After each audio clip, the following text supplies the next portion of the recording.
নমস্কার বন্ধুরা, আশা করি আপনারা সবাই ভালোই আছেন। টুটু রান্নাঘরে আপনাদের সবাইকে স্বাগত। বন্ধুরা, গরমকাল মানেই তো আমের সিজন, আর তার সাথে একটু দই মিশলে তো কথাই নেই। তাই আম আর দই মিশিয়ে আমাদের আজকের রেসিপি আম দই। আজকে রান্নার জন্য উপকরণগুলি হলো 1 লিটার দুধ, একটা বড় সাইজের আম, জল ঝরানো টক দই, পরিমাণ মতো চিনি, কিছু এলাচ এবং কেশর দুধ। প্রথমে আমরা 1 লিটার দুধ গরম করে নিচ্ছি।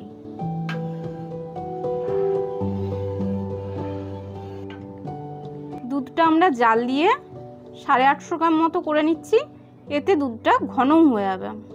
বন্ধুরা, সময় নিয়ে দুধটা ভালো করে ফোটাতে হবে। যতক্ষণ দুধটা গরম হচ্ছে ততক্ষণ আমরা আমটা কেটে নিচ্ছি। প্রথমে আমটা আমরা ছিলে নিচ্ছি। এবার আমটাকে আমরা কেটে নিচ্ছি। বন্ধুরা, আমাদের আমগুলো কাটা হয়ে গেছে। আমটাকে আমরা মিক্সিতে পেস্ট করে নিচ্ছি।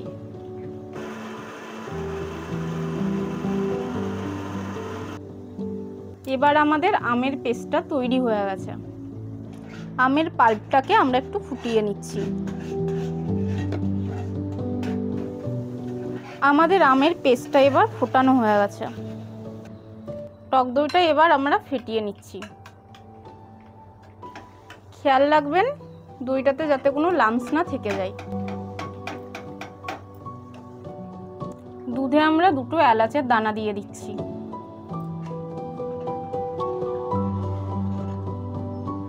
এর থেকে 2 চামচ দুধ আমরা ফোটানো আমের পাল্পটাতে দিয়ে দেব।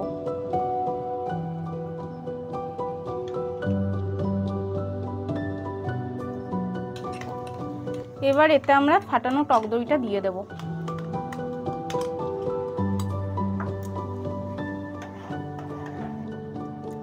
সবগুলোকে এবার একসঙ্গে আমরা ভালো করে মিশিয়ে নেব।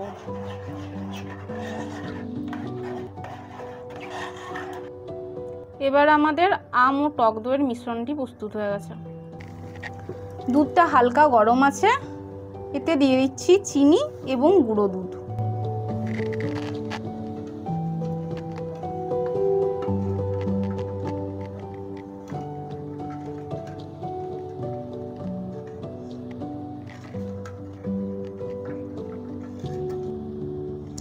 এবার এইগুলোকে ভালো করে মিশিয়ে নেব, এতে দুধটা একটু ঘন হয়ে যাবে।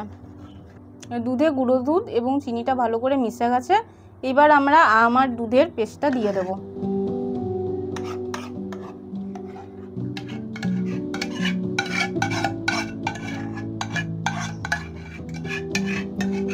সবগুলোকে ভালো করে মিশিয়ে নেব।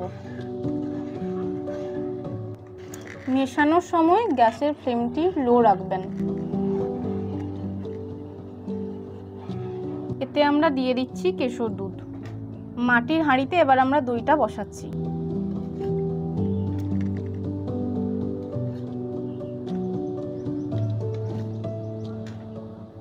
হাঁড়ির মধ্যে আমরা মিশ্রণটা ঢেলে নিয়েছি। এবার কাগজ দিয়ে আমরা হাঁড়িটার মুখ বন্ধ করে নেব।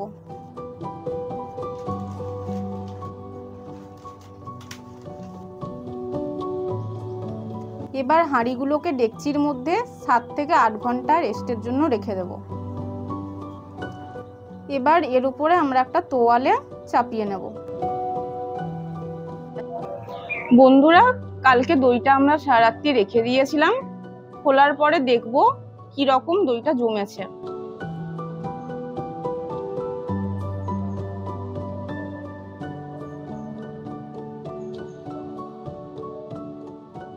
প্রস্তুত আমাদের আম দই। বন্ধুরা, এবার আমরা দেখব দইটা কেমন হয়েছে।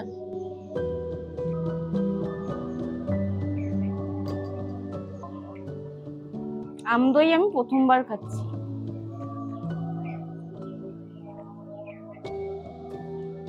কেমন হয়েছে? খুব সুন্দর। ভিডিওটি ভালো লেগে থাকলে লাইক এবং শেয়ার করবেন এবং কমেন্টে জানাবেন আপনাদের আম দই কেমন হলো। টুটু রান্নাঘর চ্যানেলটা সাবস্ক্রাইব করে আমাদের পাশে থাকবেন। আজকের মতো এখানেই বিদায় বন্ধুরা। দেখা হচ্ছে নতুন অন্য কোনো এক রেসিপি নিয়ে। ততক্ষণ সবাই ভালো থাকবেন এবং সুস্থ থাকবেন।